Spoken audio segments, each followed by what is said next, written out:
Hello guys! Welcome back to Not Just Mecha. It's Marco here, and today we are going to try something new.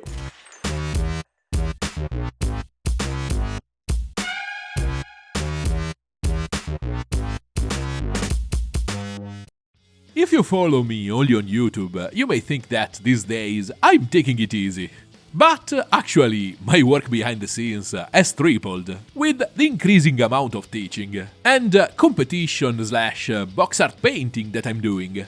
I basically devoted an entire year to competitions to prove to myself and to the industry that I can work and perform at the highest levels. And while this choice is giving really good fruits, it also massively messed with my schedule. I added Twitch to my offer to try to follow these aspects of the life of a professional miniature painter that are difficult to film and standardize in a short format. But I really want YouTube to be my main platform, because I love making instructional videos, and I have a deep respect for all the people who made my dream of painting as a profession come true. Really, thank you so much, guys! I don't have words at this point. So, in addition to coming back with more and more frequent videos, I cannot wait for the new Age of Sigmar box, and the new Skaven in particular. I love them! Even during the crazily busy periods, I want to keep you updated with what I'm doing and the most interesting bits of the projects I'm into at the moment. So, not just a blog, but something still useful and I hope inspiring. Stay until the end, because there's mind-blowing stuff in there. And this is exactly one of those busy moments, because this project arrived when I was already in a pinch between a couple of workshops and the Contrast Fest in Poland this upcoming weekend. If you are around there, don't miss it, because it's an amazing show. This sculpt that will come out in a few days from a Kickstarter by Mindwork Games comes into the 3D world 1-to-1 from an oil painting by Brom. But my render will be one of the alternative box arts to showcase what you can potentially do with the model. And that was precisely the main challenge of this project. Other great painters will render the dark mood and subtle desaturated tones of the original. But my guideline was do whatever you want. And I totally reveled in that freedom.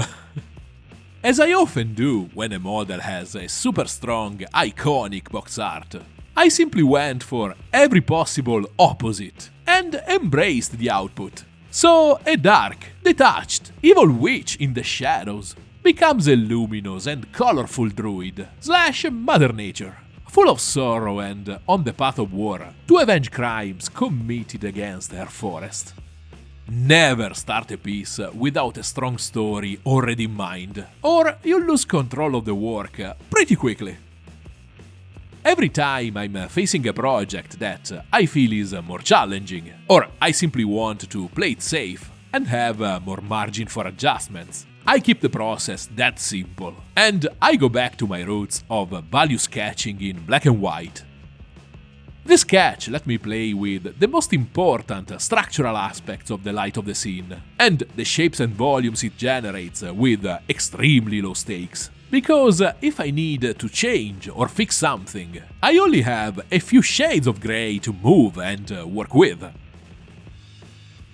After that, I quickly add a few basic tones to the sketch, using mainly pure saturated inks, straight from the bottle, to visualize the main blurry blocks of colorful shades. And after these two super quick stages, it's all about smaller and smaller details, textures, and the sense of the fine definition they generate.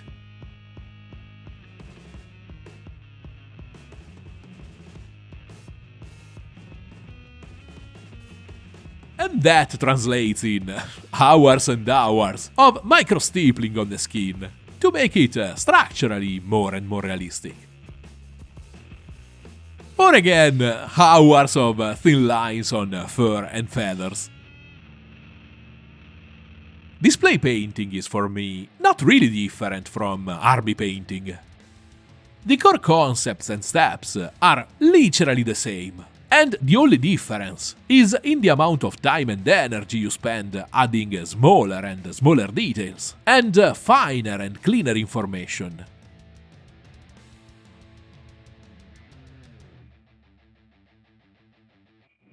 But the most fun and interesting bits of this project are for sure the freehands and the tool I used to paint them.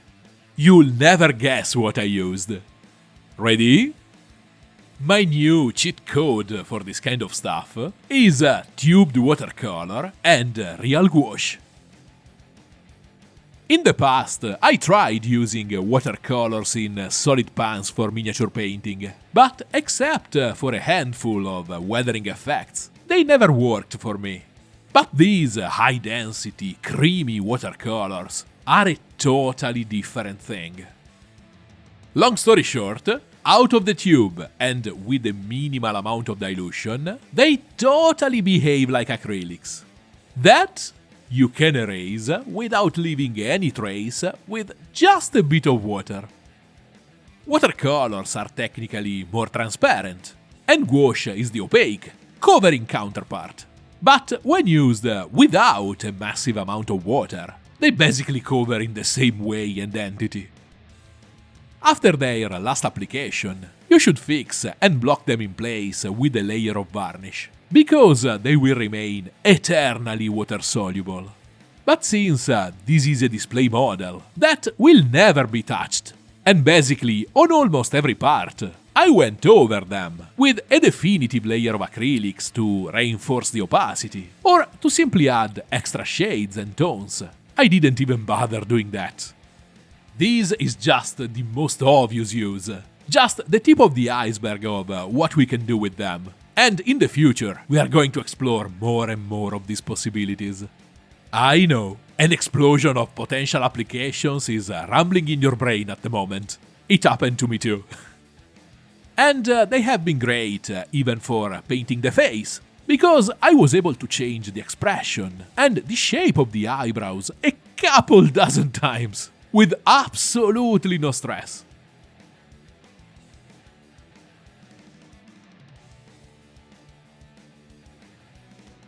I hope you enjoyed this mini update and tool tip.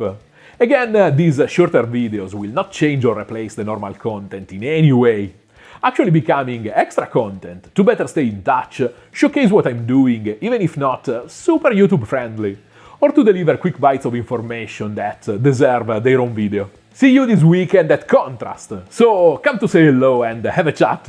If you like this video, give it a like and subscribe.